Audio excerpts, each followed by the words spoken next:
Assessore, 100 milioni di euro, una voce non indifferente nel bilancio regionale.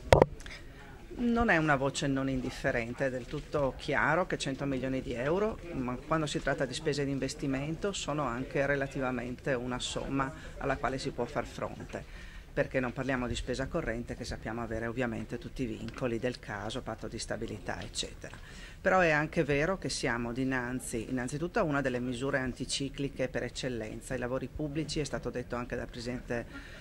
dell'Unione Europea, da sempre sono assolutamente quanto di più certo noi possiamo dare al territorio come opportunità non solo di sviluppo ma anche di occupazione. Quindi noi da tempo come Regione Veneto abbiamo centrato la nostra attenzione nei confronti di tutto ciò che è proprio risorsa legata ai lavori pubblici, alle infrastrutture, tanto è vero che nel bilancio di quest'anno vi sono 30% in più di risorse proprio dedicate a questo. Ma questo ulteriormente è un'innovazione non solo nei confronti delle amministrazioni, ma anche e soprattutto nella gestione del bilancio, perché non solo possiamo indirizzare una parte anche dei fondi europei, penso alle risorse del FAS per esempio,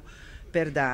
iniziare a dare una risposta. Non dimentichiamo che noi abbiamo la necessità anche di rendicontare all'Unione Europea in tempi molto brevi le nostre risorse proprio per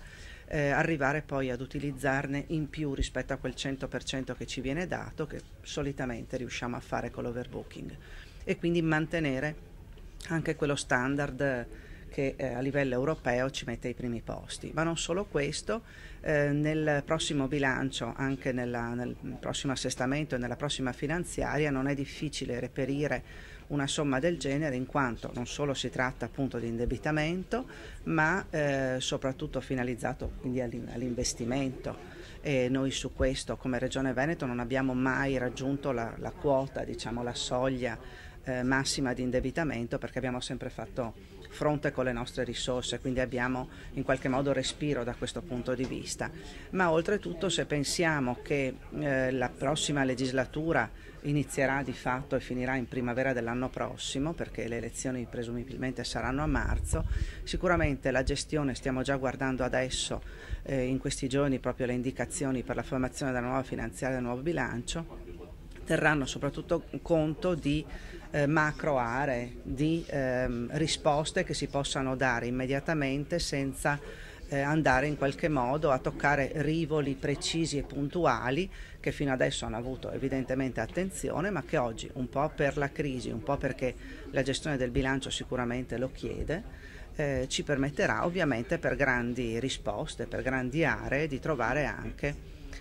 proprio il modo di sintetizzare le risorse come viene appunto proposto prima. E quindi è una risposta assolutamente possibile, certa, che noi ci auguriamo i comuni sappiano cogliere immediatamente. Noi ovviamente su questo daremo grande informazione e saremo vicini come sempre siamo stati al territorio, in modo tale da aiutarli anche proprio per la presentazione delle domande e poter dare immediata risposta.